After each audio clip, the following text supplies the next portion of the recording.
ADHD Rewired, episode 494. This is the podcast for those of us with really good intentions and a slightly wandering attention. I'm Eric Tivers. I'm a licensed clinical social worker by training and a coach by design. I'm your host, and I have ADHD. ADHD Rewired is more than just a podcast. We are a community. We are wired for connection, and you are not alone. Go to ADHDrewired.com to learn how you can join us in our free and secret Facebook group. Get additional resources for every episode, including links to any resources we mention on today's show. You can support us on Patreon, sign up for our email newsletter. You can request podcast postcards to distribute to your clients and support groups. Learn all about our award-winning coaching and accountability groups. You can co-work with us in our Adult Study Hall virtual membership community. You can do all of these things by going to our website at ADHDrewired.com. We know that starting is the hardest part, so let's get started. Welcome back with another episode of ADHD Rewired. Today's guest is Caroleen Verly. Caroleen is a former data analyst turned business owner and financial coach. She loves spreadsheets. It already sounds so nerdy. Problem solving, numbers, and data. And she loves working with clients to find order in the chaos of their financial lives. Caroleen has a degree in economics from Yale and spent the first 12 years of her career doing data analysis and data visualization. In addition to her business, Caroleen is also a mom to almost 3 young children. And by the time this episode airs, when you are hearing this right now, she now officially has 3 young children. You're like 8 months pregnant now? Yeah. All right. So and she's told me she is feeling very pregnant right now. Caroleen, welcome to the show. Thank you so much for having me. All right. I always love having people on who they geek out over stuff that makes my brains just kind of hurt. So I am hoping that some of the things we can talk about today are going to make sense to my first grader kind of brain that does a hard time understanding financial stuff. Great. So one of the ideas that we were talking about before we hit record and when we did the pre-interview is this importance and idea about how do we create good systems that work by default. What do you mean by that?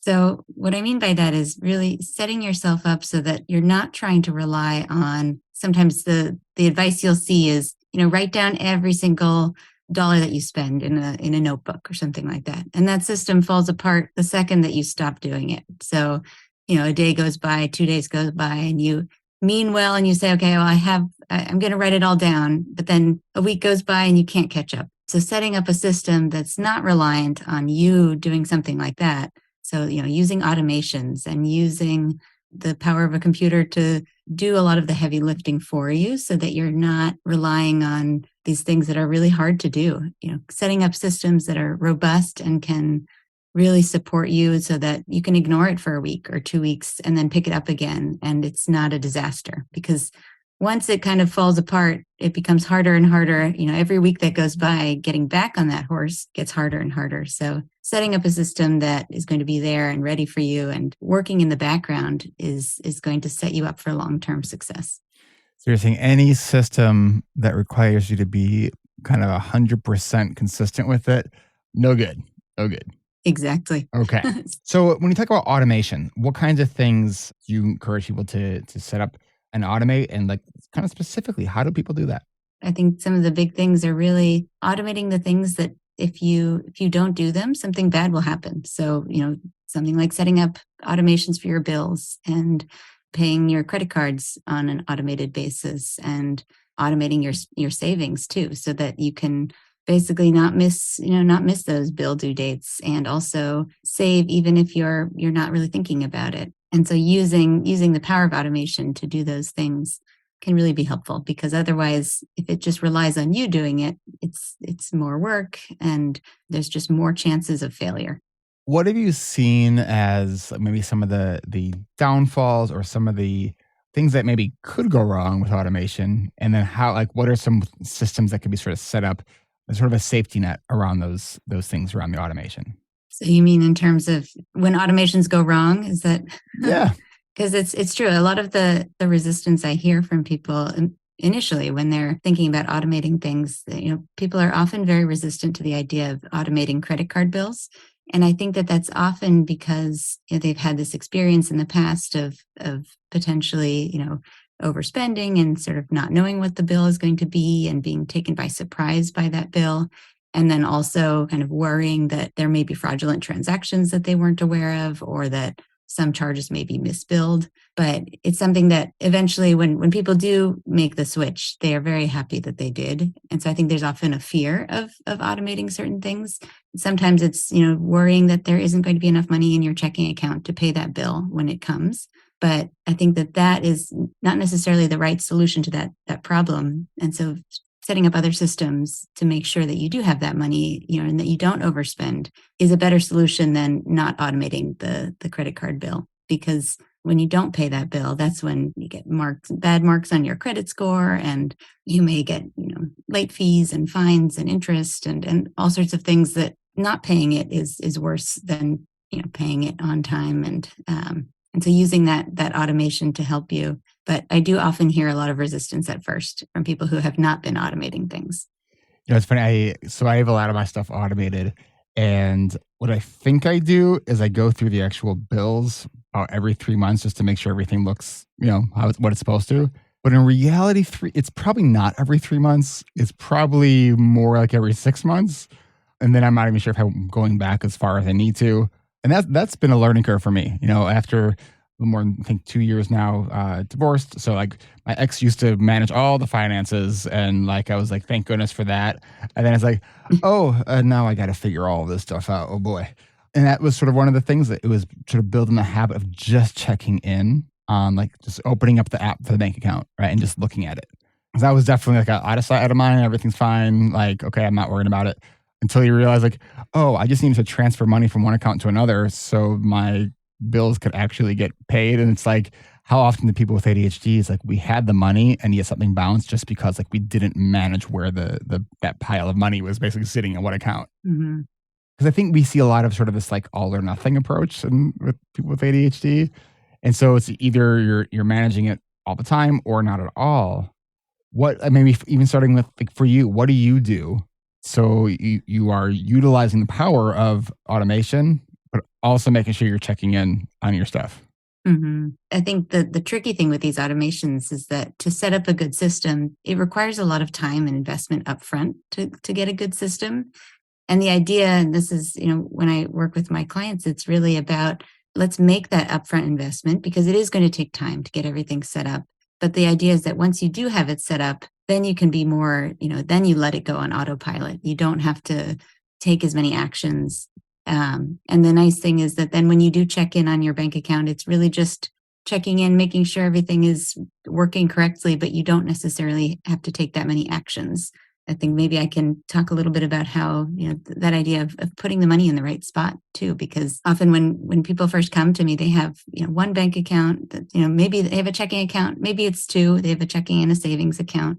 But typically the very first thing that I will do with people is we open up a whole bunch of extra accounts. And I think sometimes the initial reaction is, well, that makes the system more complicated because you're adding, now you might have 5 bank accounts or 8 bank accounts. There's a trade-off. At some point, you'll have too many. But I think the sweet spot is somewhere around like 5 to 8.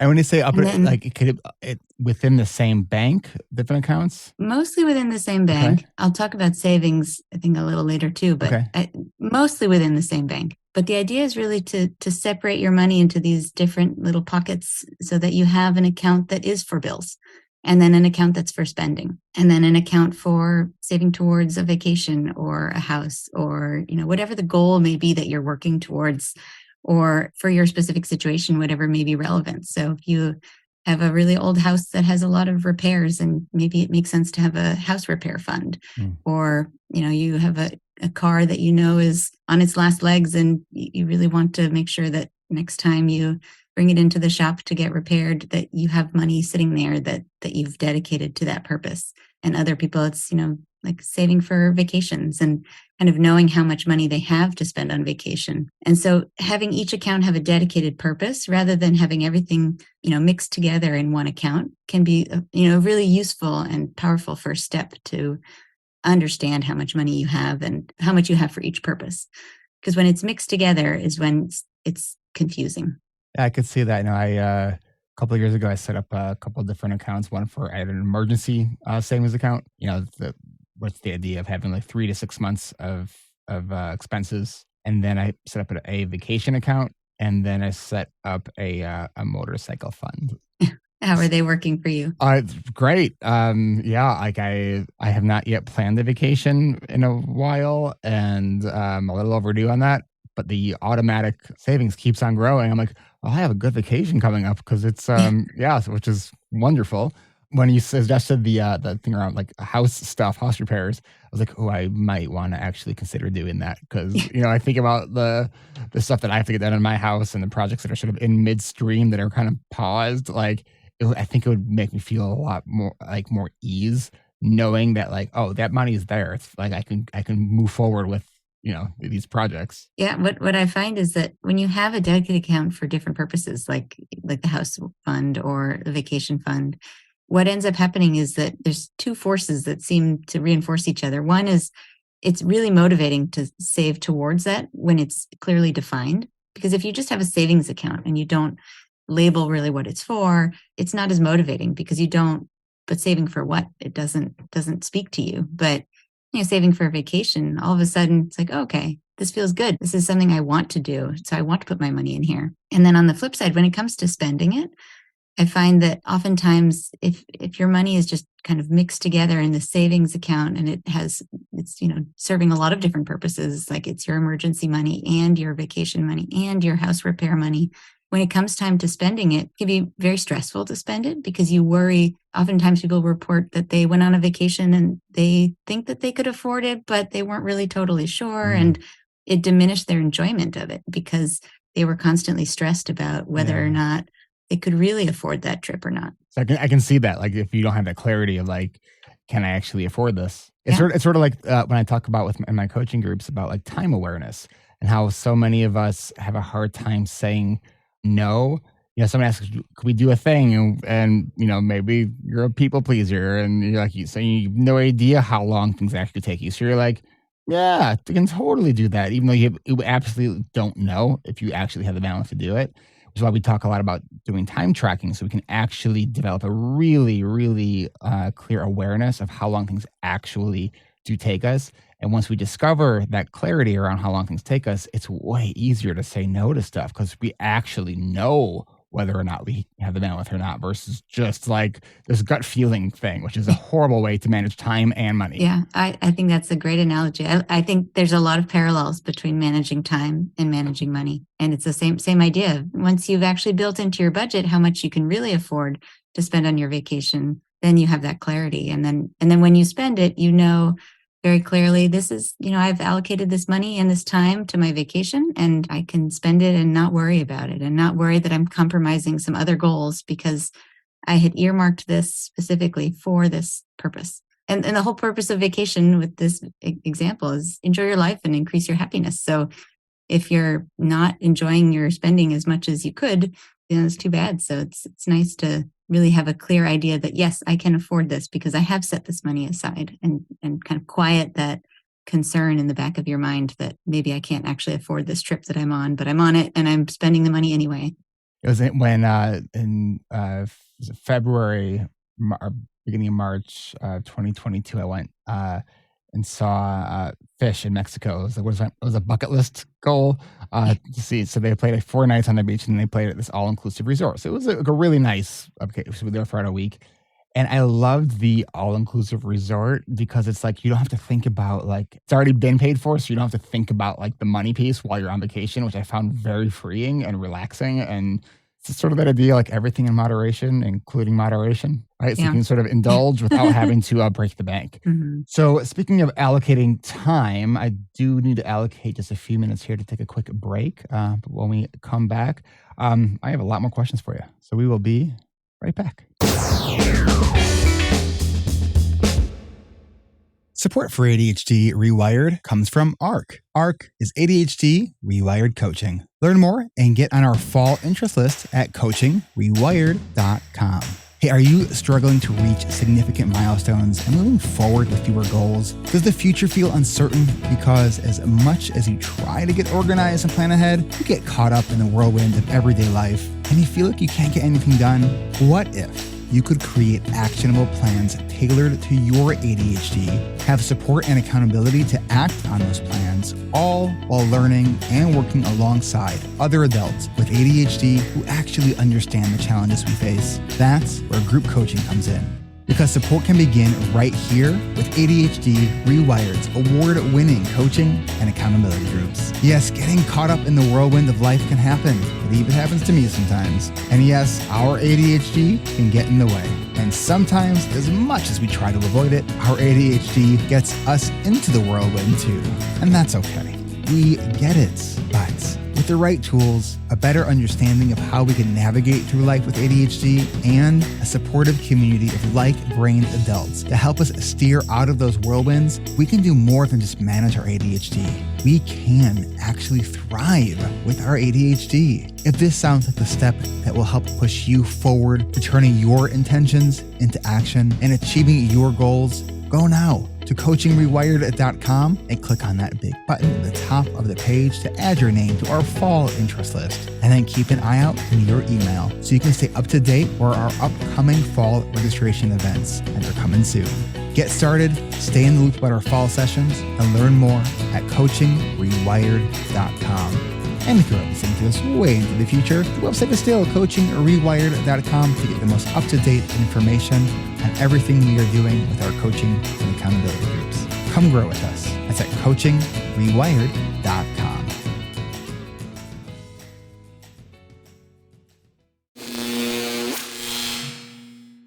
All right, we are back.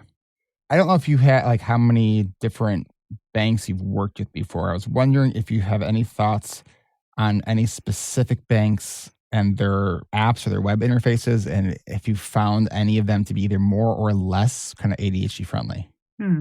Good question. Typically, I don't recommend any particular bank over another. Typically, we work within the banking system that the client already has. That said, there is a big range, and I've now seen a lot of them. But I often find, local banks are great. There's sort of a trade-off and a balance, but the sort of the larger local banks tend to have pretty good online systems and pretty nice apps. The one that I use personally, it's not going to be available in a lot of other areas, but I would say kind of look to your own local banks and see who's kind of big enough that they have the money to invest in good apps and good systems for their clients, but aren't too big. And so it's a nice balance between, you have somebody to call when you don't know how to do something, and somebody will answer the phone and tell you what to do. So yeah, that's not really a satisfying answer, I'm sure. And I would say test out a few, because banks are always offering actually quite lucrative deals to get you to try their bank, and they hope that you'll stick with them. But you can often find different promos that different banks are offering to, try their bank and use it for 3 months, and they'll pay you $300 or $400 just to try it.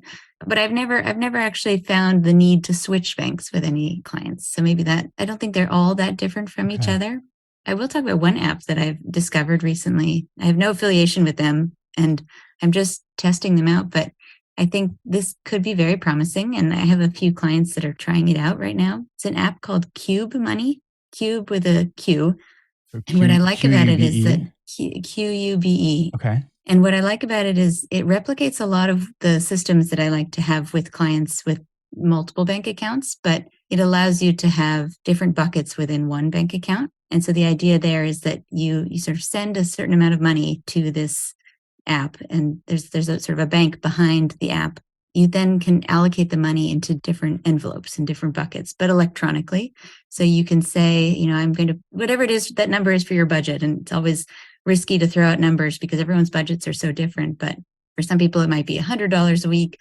For other people, it's $500 a week, might be $1,000 a week. It's whatever fits into your budget and your needs and, how many people you're buying for. But, you divert a certain amount of money into there and you can then allocate it into different envelopes. So you could have a dining out envelope and a groceries envelope and whatever categories, personal care or, whatever the categories are that are the major categories for your spending. And then what's really nice is that instead of managing cash, you're able to, move the money between those different accounts electronically, but really have tight guardrails around your spending.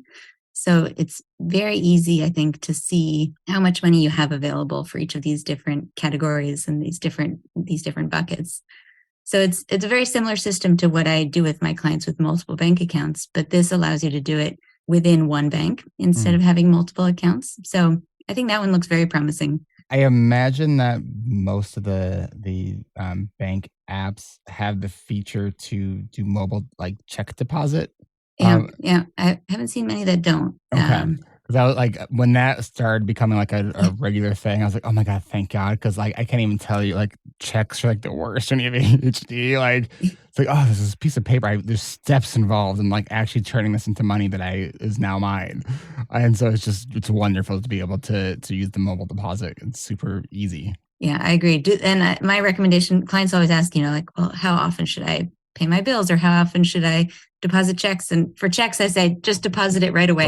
Get that piece of paper out of your hands and put it into your account. And you're right. Having the mobile check deposit is such a great improvement. So you mentioned like looking for sort of deals with different banks on promos they have for setting up accounts.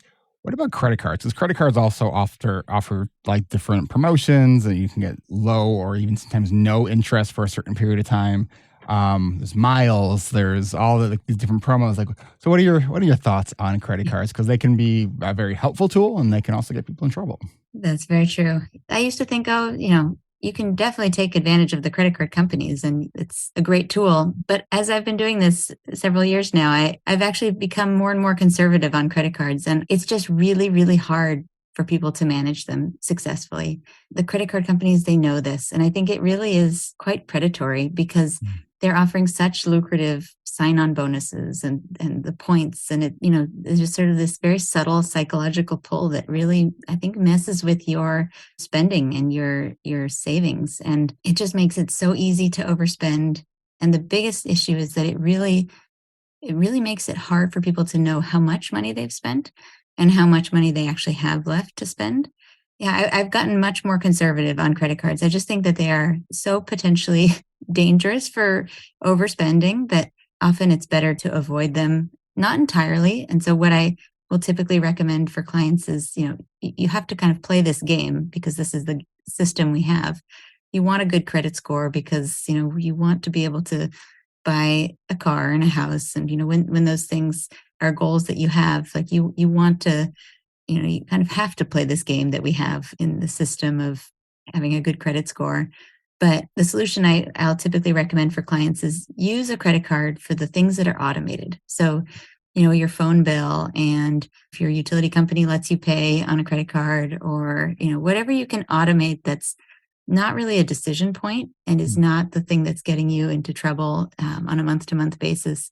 Put those things on a credit card and then automate that payment because then you can build up your credit score. You can kind of reap the benefits of having that credit card and improving your score. But at the same time, it can be dangerous for the day-to-day spending because you can just so easily have your spending get out of hand because, when you look at the balance on your credit card, it's confusing because how much of it is money you spent this month versus how much money you spent last month, but you haven't paid the bill yet, or maybe you paid the bill and it hasn't processed. It just gets very confusing. And I think that confusion is the most dangerous piece of it because if you don't know how much you've spent, how can you really know if you can afford something or not? I growing up, as a musician, I was always getting like gear and I would like go to like Guitar Center and they had like the 0%, for 18 months. And that's how I got like keyboards and amps and stuff like that. And that actually helped my credit score. I started doing that pretty young. I think my parents were probably co-signers initially, but I have a really good credit score, which is kind of in some ways kind of surprising to me. But I think part of it is knowing what the limits of your spending are and like being just like aware of your tendencies. I Mhm. definitely lean more towards the like budgeting by feeling approach, which I know is not a recommended approach, but like it hasn't gotten me into trouble yet. Like I always have a sense of about how much I'm spending and how much is coming in, which is totally, I think, in some ways, a very much of a privilege. I think in some ways, I've heard from people who like don't have that luxury of like having stuff set aside, so they actually have to budget. Like otherwise, like they're going to be bouncing stuff all over the place. So how can someone, if they're afraid of this impulsive spending, still develop that credit Mhm. score? I would say that kind of what you're describing too, just answer your actual question. Like eventually you can bring a credit card back into your picture. Like once you do know what it feels like to spend within your means. Often when clients come to me, they're spending beyond their means at the beginning. And so a lot of it is this recalibration of really starting to understand how much you really can afford. And that's where the credit cards are dangerous. But when you do get to a point where you do understand how much you're spending, or if you want to invest more time in kind of tracking what you are spending, or some people like to pay off their credit card more frequently, like pay it off every week instead of waiting for that credit card bill to come. And so there are ways to manage that for people who really want to keep using their cards, because there is a lot of resistance to going away from those. But now I've forgotten your question, but um, how can people use credit cards responsibly? I think was Yeah, the I think it was like if you know you have that maybe the impulsive tendency and have overspent and have gotten yourself in trouble, but you still want to be able to have a credit history so you can do the things like get a mortgage and a loan for a car and stuff like that. Like, where's that balance? Yeah. So I think it's using them strategically. So, using them for all those automated things that you're not going to get yourself into trouble on a month to month basis because of your phone bill, because you know what that phone bill is going to be every month. So putting that on the credit card. And that allows you to build that credit score. And then also using it strategically for, like, if you're going to go on a trip, something that you hopefully, saved money aside for in your travel account, but then putting those travel expenses on a credit card. If you're buying a large appliance or something like that, then that makes sense. Put that on a credit card. And then to be able to have that at the same time, to understand how much money you have left in your various cash accounts, you can pay off that credit card bill sooner than it's due. And it is a balance, because often the credit card companies, they'll come with, I would not buy like a new dishwasher with my debit card. I would buy it on a credit card because I want to make sure that I get, the credit cards they'll offer like an additional year warranty, extending the manufacturer's warranty or something like that. That it can often be very good as a consumer to have those protections, but it's more the day-to-day spending that can get out of hand on the credit card. So it's restaurants and clothes and, personal care and the things that feel small and you're not really keeping track of them day to day. The $30 purchases, the $40 purchases, that they just feel like, okay, well, it's only $30. Then at the end of the month, you see your credit card bill and you're shocked by the total. It's those ones that I think can often kind of have a blended strategy of credit cards for some things and not for others can be Mm. helpful. When we were talking before, you mentioned this idea that like the cheaper option is not always cheaper. Mm. What do you mean by that? I think that this is another place where there's these sort of subtle psychological manipulations that kind of get to us. And, the merchants are always they're trying to do their job, which is to get people to spend more and buy more. And so kind of identifying these things and sort of creating your own little internal rules of when you will and will not play into those things. One example is, when you are subscribing to something and you wanted to subscribe for a month and that was your plan, but then they say, well, it's $11.99 per month, but it's 40% off per month if you do the annual subscription. And all of a sudden you think, oh, wow, that's so much cheaper, 40% less. But the reality is maybe you weren't going to use it for all those months. And so you're buying more than what you need. And then in the end, you end up spending more than you would have had you paid the full price for the month or two. And this is what I see a lot of times, I think, and it's magnified with ADHD, is that you have all these ideas, you find this new app and whatever it is that struck your fancy at that moment, like, it sounds like you kind of are convinced, okay, I'm going to use this the whole year. But what ends up happening is that you maybe use it a few times and then now you're locked into the annual subscription. Mhm. But then what, you've spent so much more than you needed to. And so with subscriptions, what I will often recommend is, just sign up for 1 month And then immediately, whatever that app is, or whatever it is that you've signed up for, immediately just go in and cancel it. And typically you'll get the month that you paid for. And by the time that month comes due, and then you want to, you would be paying that second month, see if you actually want to subscribe again. And oftentimes you'll have either moved on to something else or forgotten about it, or you don't care about it anymore. But then at that point, you don't have to go in and cancel it at a later date. And then often if you do decide that you wanted to continue with it, then you'll be getting coupons of come back, 70% off for the year. It is amazing how many companies you say you go to cancel and it's wait, what if we give you 90% off? I'm like, okay. SiriusXM is a huge one like that, where it's their normal thing is $20 some. And I'm like, okay, there's podcasts. Why am I going to spend $20 some for SiriusXM? So every year, basically, they have a promotion. It's $5.99 a month. I'm like, I'll spend $5.99 a month for SiriusXM. And so I just last month I went through this where I went to go cancel it, knowing that I would get that offer, and I did. Because no, I just want to cancel, and well, it's no. I'm to me, the service is worth $5 a month. It is not worth what the full price. So I'm either canceling or matching that, and they did. And I think there's a lot of things like that.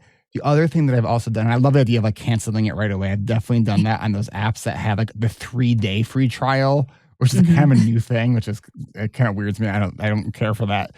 But so I'll go in and cancel it right away to see if I like it. But for an app that I really want to give a good shot, I'll put 2 to 3 months in my calendar to tell myself hey, you bought this app on this date. You're doing a month-to-month payment right now. Do you like this? If you have been using it, go in and do the yearly plan.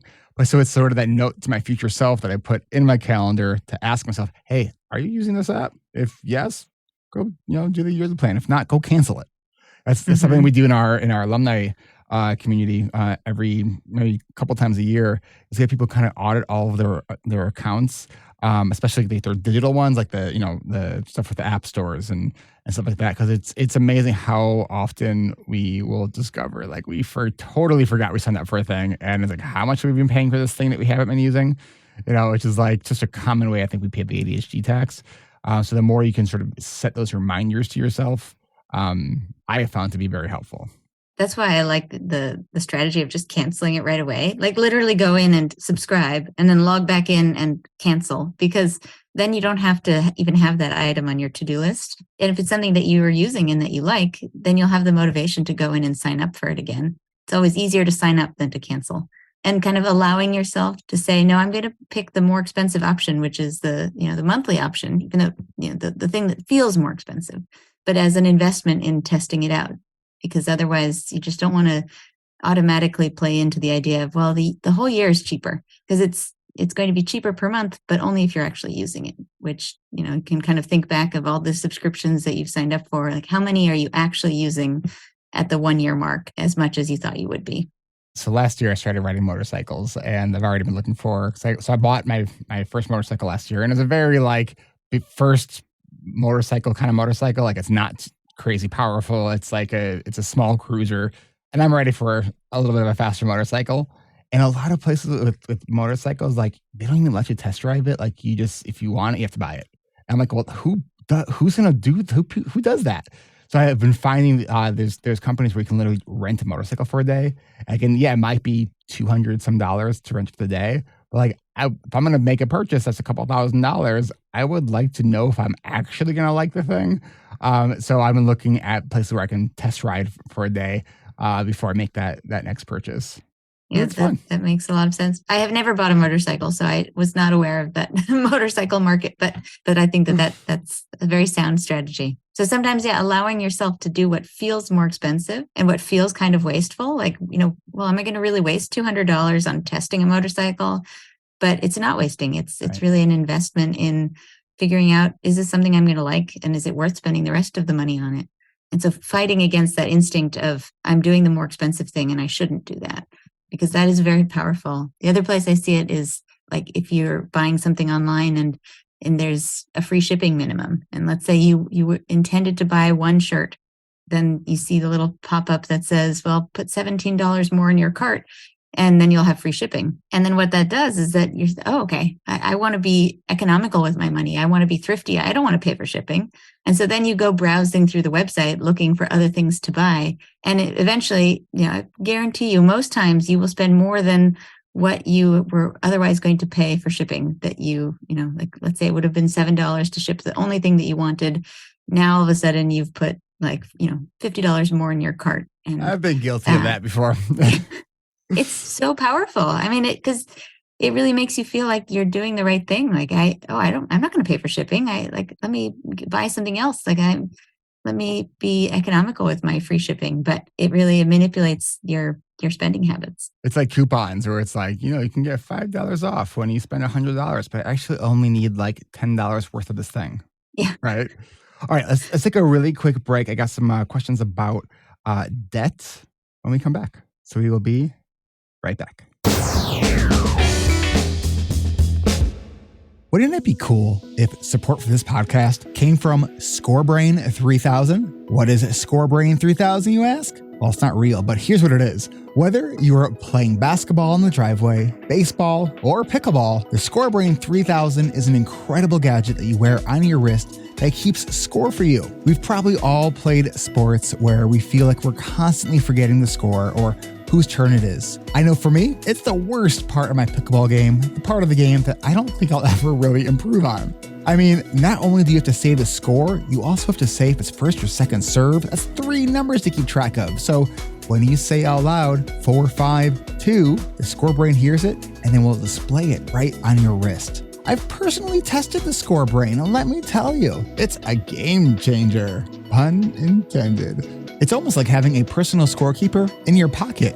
And the best part, it's so simple, even Aunt Martha could use it. And yes, we're still trying to get her to understand podcasts. It's so easy to use. Just say, ScoreBrain, keep score. I'm playing pickleball doubles. It works for racket sports, basketball, baseball, and competitive hot dog eating. Oh wait, what's that? I'm just getting word that the hot dog eating contest is still in beta mode. But you know what? That's okay. Because here at ADHD reWired, we believe in living life in beta mode. And while ScoreBrain is not real, I seriously wish someone would invent that, because yes, I would buy that. I wish this was a real thing. But what I don't need to wish for is having a space and a place for ADHD neurodivergent brains. Like in our ADHD-friendly body doubling community at adultstudyhall.com, where members get real-time, on-demand accountability and themed and guided co-working sessions. I'm actually recording this from our monthly Pomodoro dance party right now. Need to clean and declutter? We've got sessions for that too. Have some writing to do? We've got sessions for that too. Find all of our Adult Study Hall events at adultstudyhall.com. Then consider becoming a patron if you love this show at adhdrewired.com/Patreon. Patrons at $5 a month or more can get full, uninterrupted episodes of this show. Need more support? Then patrons at the $25 a month level can jump in for our monthly coaching call every 4th Tuesday of the month. Last month, we only had 1 person show up, so they literally got an hour of coaching with me for $25. I can't think of a better deal that you're going to get from that, since I especially don't do any one-on-one coaching. But if you're ready for a more intense group coaching experience, of course, check out our coaching groups and what they are all about at coachingrewired.com. While the ScoreBrain isn't real, our brains are, and everything here at ADHD Rewired is real. Learn more about everything we do at ADHDrewired.com. That's ADHDrewired.com. And thanks for listening.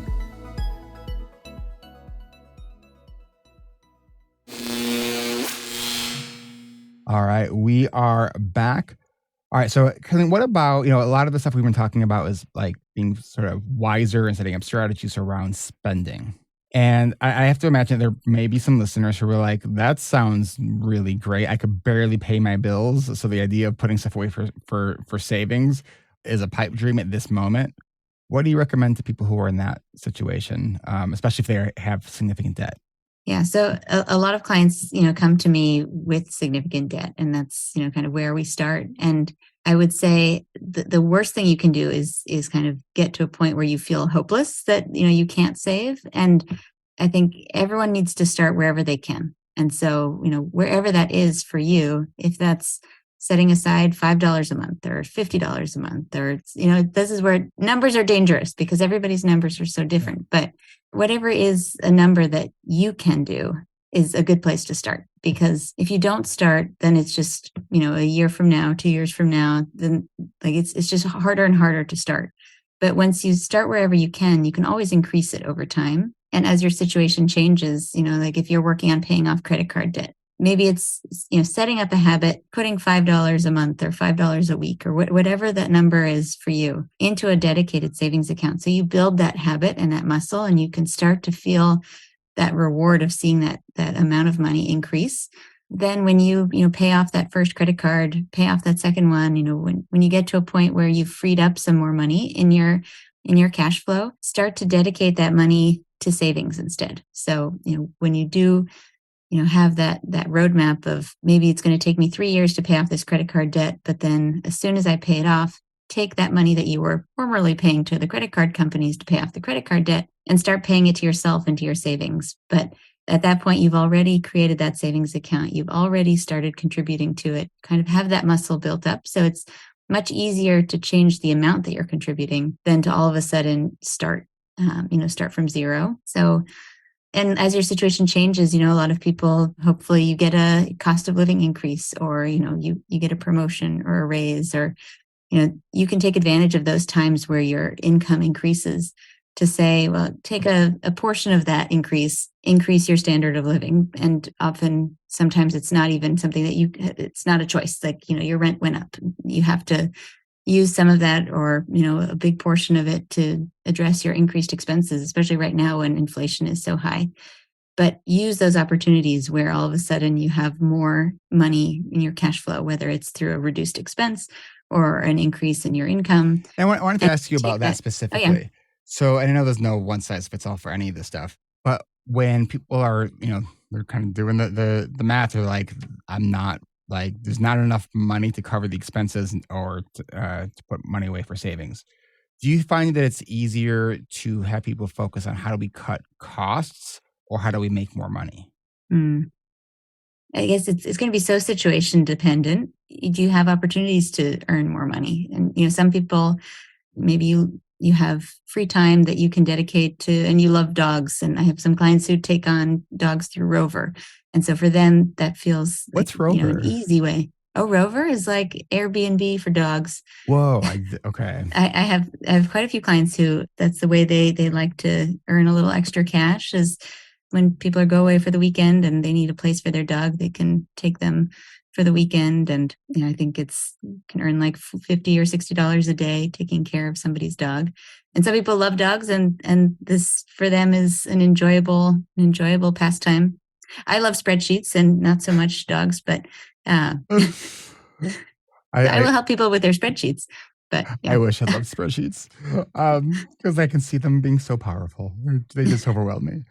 Are there certain buckets of expenses that you think is worthwhile to look at because there's like a common opportunity to cut expenses? Like, are there expenses that you see often, like people, like they can do certain things, like call your cable company regularly to see if you can renegotiate that, or like cut out the Starbucks, because if you're looking at how much you're spending on those $4 coffees and how often you're getting them, like that adds up quite a bit. Like, are there certain categories or types of things that you think are sort of that low-hanging fruit opportunities to lower some costs?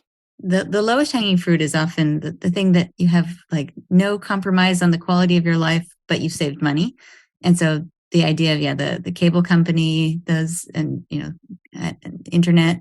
So oftentimes if you kind of put in a 10 minutes, 15 minutes to give them a call and see if they'll lower your rate, you won't have success every time, but enough that it's probably worth it to do that periodically. But cell phones are a place where I often find that there's kind of a lot of untapped potential. There are all these, I forget the acronym, I think MVNO, but they're basically like cell phone network resellers.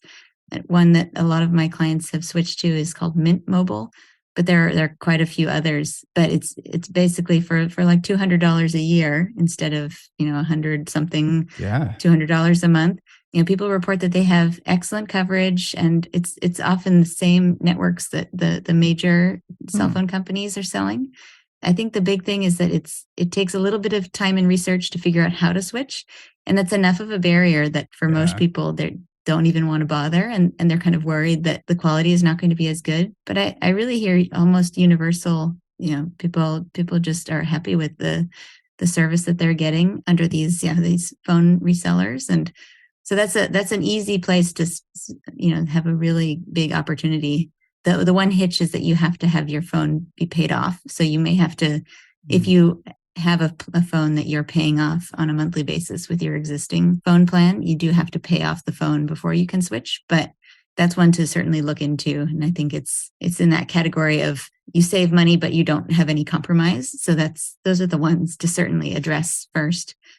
Starbucks is a trickier one because for some people, they get a lot of enjoyment and pleasure from their coffee. So it's really kind of figuring out which things for you are not worth the trade-offs that you're making. So for some people who love coffee, like that's not the place to cut. But if you're just as happy making coffee at home, then sure. But sort of figuring out what's the best use of your limited dollars, because whatever that number is, we all have a limited number of dollars that we can spend.